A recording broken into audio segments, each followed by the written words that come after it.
কবরের কাছে, নেক লোকের কবরের কাছে গিয়ে যদি আল্লাহ পাকের কাছে দোয়া করো, আল্লাহ পাকের কাছে দোয়া করো, তাহলে তাড়াতাড়ি দোয়া কবুল হবে। আর তারপরে আল্লাহ পাকে ভুলে গিয়ে শয়তান বলছে এইখানেই পাওয়া যাবে। আল্লাহ পাক ওলি আউলিয়াদেরকে এত ক্ষমতাই দিয়ে দিয়েছে, সরাসরি তারাই দিতে পারে, তাদের কাছে চাও, তাদেরকে চেষ্টা করো। এইভাবে কবর পূজা শুরু হয়েছে। কবর পূজার তালিম দেওয়া হয়েছে এই কিস্সাতে।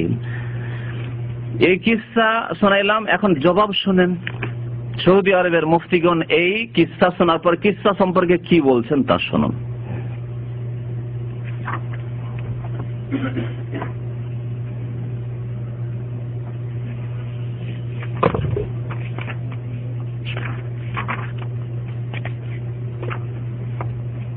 গরম কেন লাগছে? এসি চলে না নাকি? পিছন দে, হ্যাঁ একটু চলে দেন।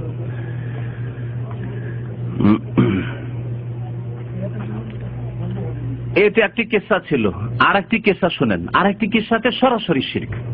এটাতে আছে যে কবরের কাছে গিয়ে আল্লাহর কাছে চাওয়া। আর একটি কিস্সা শুনেন। প্রশ্ন করে আর একটি কিস্সা, বলছে যে ওয়াকাযালিকা কারাতু কিতাবান আখার ইসমহু তারিখে মাশায়েখে চিশত। বলছে আর একটি কিতাব পড়লাম, যে কিতাবের নাম হচ্ছে চিশতি মাশায়েখদের ইতিহাস। তারিখে মাশায়েখে চিশত, চিশতি মাশায়েখদের ইতিহাস। কার কিতাব এটি? মজার কথা, এই কিতাবটি হচ্ছে শেখ মোহাম্মদ জাকারিয়া কানলভি, এই শেখুল হাদিস ফাজাইল আমলের লেখকেরই কিতাব, অন্য লোকের নয়। পৃষ্ঠা নম্বর সাফা রাকাম 232 পৃষ্ঠা এই কিতাব। ভারতে এই কিতাব ছেপে আছে, পাকিস্তানি কিতাব ছেপে আছে, জানি না বাংলায় হয়েছে কি না। চিশতি মাশায়েখদের ইতিহাস বলে কিতাব যদি বাংলায় ছেপে থাকে খোঁজ পাবেন। হাইসু যাকারা ফি হাযাল কিতাবে মাররাতান শেখ হাজী ইমদাদুল্লাহ মুহাজির মাক্কি। হাজী ইমদাদুল্লাহ মুহাজির মাক্কি, যে ব্যক্তি মক্কায় থাকতো বিদাতির আমলে, আলে সৌদ হাফিজাহুমুল্লাহ রহমতুল্লাহ আলাইহিম আজমাইন, তাদের আগে বিদাতি আমল ছিল। মক্কা মদিনায় শিরক বিদআতে ভরপুর ছিল।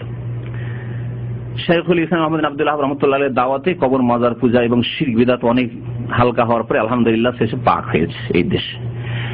তো সেই জামানায় এই সুফি ওয়াহদাতুল ওজুদ, মানে সারা পৃথিবীতে সবকিছুতে আল্লাহ, সবকিছুর সত্তা হচ্ছে এক, এই ওয়াহদাতুল ওজুদে বিশ্বাসী ইমদাদুল্লাহ মুহাজির মাক্কি দেওবন্দীদের রশিদ আহমদ গঙ্গোহীর বড় পীর। আর রশিদ আহমদ গঙ্গোহীর মুরিদ আর খলিফায়ে খাস বাংলাদেশের হচ্ছে কে মনে আছে? চরমনের বক্তব্য শোনার পরে মনে আছে না নেই? ভুলে গেছেন? কারি ইব্রাহিম, কি বোঝায়নি না কি বলে? হ্যাঁ, ওই কারি ইব্রাহিম। আর কারি ইব্রাহিমের খলিফা হচ্ছে হ্যাঁ ইসহাক সাহেব চরমনাই। আর চরমনাইয়ের ইসহাক সাহেবের খলিফা হচ্ছে তার ছেলে। ওই সিলসিলা যে চরমনাইতে বক্তব্য করেছি, তাদের আকীদা শুনেন। হাজী ইমদাদুল্লাহ মুহাজির মক্কি কত শিরকি আকীদা রাখতো, আর তাদেরই ভাগ পেয়েছে খলিফা দর খলিফা হয়ে বাংলাদেশে ওজাইনি তরিকা আর এই চরমনাই তরিকা, তাদের কাছ থেকে ভাগ পেয়েছে। ভাগটা শোনেন কি ভাগ পেয়েছে। কানাফি মারাজে মৌতিহি, মৃত্যু সজ্জায় ছিলেন কে? এই হাজী ইমদাদুল্লাহ মুহাজির মক্কি। ফাজারাহু আহাদু মুতাকিবিহি, তার এক ভক্ত এসে তার জিয়ারত করলো, বিমার পরিষি করতে দেখতে আসলো।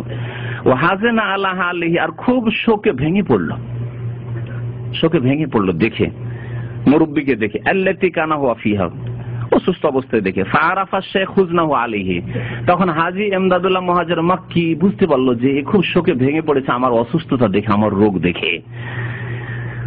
কি বলছেন উত্তরে হাজী ইমদাদুল্লাহ মুহাজির মক্কি দেওবন্দি? বলছেন ফাকাল লা তাহজান, চিন্তা করিও না, লা তাহজান। যদি বলতো লা তাহজান ইন্নাল্লাহা মা'না, কত সুন্দর কথা হইতো, হ্যাঁ তাই না? নবী করিম সাল্লাল্লাহু আলাইহি সাল্লাম সূর পাহাড়ের গুহায় কি বলেছিলেন? লা তাহজান ইন্নাল্লাহা মা'না।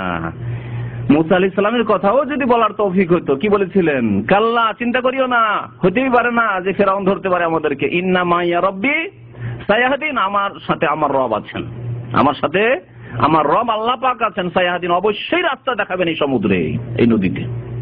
জি, কি বলছে? বলছে লা তাহজান, চিন্তা, ইন্না জাহেদাল আবেদ লা ইয়ামুত, আল্লাহর ওলি যে আবেদ জাহেদ হয় সে মরে না, মরে না, বেঁচে থাকে। হাজী ইমদাদুল্লাহ মুহাজির মক্কি নিজেই বলছে যে আমি মরবো না, আবেদ জাহেদ মরে না আর আমি আবেদ জাহেদ, সুতরাং আমি মরবো না, তাহলে নবী কেন মরবে? মরার প্রশ্নে উঠে না, ঠিক না? বালিয়ান্তাকিল, তাহলে হয় কি বলছে, বালিয়ান্তাকিল মিন মাকানিন ইলা মাকানিন আখার, এক জায়গা থেকে আরেক জায়গায় স্থানান্তরিত হয়ে যায়। শুধু আল্লাহর ওলি আবেদ জাহেদেরা এক জায়গা থেকে আরেক জায়গায় চলে যায়। ছিল মক্কাতে কবর মাটির উপরে, মাটির তলে চলে যায়, ব্যাস, আর কিছু না, ওখানে জীবিত আছে। শুধু তাই নয়, আরো শোনেন, ওয়া ইন্নাহু ইয়াকযি হাজাতান নাসি ওয়া হুয়া ফি কবরিহি, কবরে চলে যাওয়ার পরে সারা বিশ্বের মানুষের কি করে? জরুরত পূরণ করে। ইয়াকযি হাজাতাহু, প্রয়োজন পুরা করে। কেউ ছেলে চায় ছেলে দেয়, মেয়ে চায় মেয়ে দেয়, হ্যাঁ, ভালো বিবি চাই ভালো বিবি দেয়, কারো রোগ ভালো করার জন্য দরখাস্ত করে যে আব্দুল্লাহ মহাজন মাক্কি আপনি আল্লাহর ওলি, আমার রোগ ভালো করে, রোগ ভালো করে। কোথাও জাহাজ ডুবছে, উদ্ধার করে। আর জাহাজ ডুবার দুইটি ঘটনা আমার কাছে কিতাব মজুদ আছে, কথা লম্বা হয়ে যাচ্ছে, এতেই সেই জন্য নিয়ে আসি, না হলে আমার লাইব্রেরিতে এই মহাজের মাক্কির দুই ঘটনা রশিদ আহমদ গাঙ্গুহি, যে দুই জাহাজকে উদ্ধার করলো মরার পরে, বা জীবিত আছে। কোথায় আছে সে? আছে কোথাও মক্কাতে অথবা ভারতে, আর জাহাজ উদ্ধার করছে। এরকম দুটি ঘটনা আছে তাদের এগুলি। তাহলে এই আকীদায় তারা বিশ্বাসী ছিল যে মানুষ মরে গেলেও জীবিত অবস্থায় তো করেই, কিন্তু মরে গেল কবরে থাকলেও যদি কেউ ডাকে তাদেরকে, হ্যাঁ, ইয়া হাজি সাহাব মাদাদ, যেমন ইয়া গৌসুল আজম জিলানি, ইয়া জিলানি মাদাদ বলে তারা, তারপরে ইয়া চিশতি মাদাদ বলে, ইয়া হাজি মাদাদ যদি করে দেওবন্দিরা, তাহলে কি হবে? তাহলে দেওবন্দি বেরেলভি একই আকীদা। রেজভিদেরকে কেন ঘৃণা করছেন? হে দেওবন্দি ভাইরা, আপনারা রিজভি বেরেলভিদের কেন ঘৃণা করছেন? বলছেন ওদেরকে মুশরিক। এই কথাই তারা বলেছে। খুব মজার কথা একটি আপনাদেরকে বলি, যে বেরেলভি আলেমরা ভারতে, ওরা বলছে যে দেওবন্দি তোমরা আর আমরা পার্থক্য কি, বরং তোমাদের চেয়ে আমরা ভালো আছি। কারণ আমরা বলি যে নবী হাজির নাজির, নবী আলমুল গায়ব, নবী হায়াতুন নবী, নবী ইন্তেকাল করেননি। আর তোমরা তো বলছো হাজী ইমদাদুল মুআজ্জির মাক্কিও আলমুল গায়ব হাজির নাজির, তিনি জাহাজ উদ্ধার করতে পারেন। তাহলে তোমাদের চেয়ে আমরা ভালো আছি, কারণ আমরা তোমরা মুশরিক বলছো, তোমরাই নিজে ডুবে আছো ওতে।